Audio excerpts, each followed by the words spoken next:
Pasensya na kayo.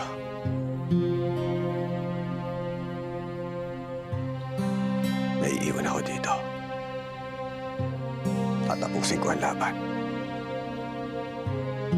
Kinakailangan ko iligtas ang pamilya ko. Kala ko ba walang iwanan? Baka di ka sasama sa amin. Oo nga, Tanggol. Baka magbago pa yung isip mo. Sumama ka na sa amin. Magpalakas tayo. Tapos pag marami na tayo, bumalik tayo dito sa Maynila. Tsaka natin ligtas yung pamilya mo. Tanggol, kung mag-isa ka lang, lalo ka na mapapahamak. Lalo hindi mo sila kakayanin lahat. Ano pa ngayon, nasa posisyon pa rin mga gerero. Kaya nga, Tanggol, hindi pwede eh. Sasama ako sa'yo kahit mamatay pa ako. Hindi, Teng. Sumama ka sa kanila. Iligtas mo ang sarili mo. Labang ko to. At hindi ko naahayaan na may madamay pa sa inyo.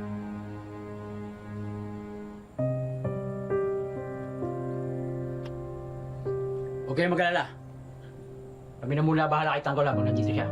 Basta Tanggol, kung magbabago isip mo, niiwan na namin kay Mang Ando yung address namin sa Mindoro.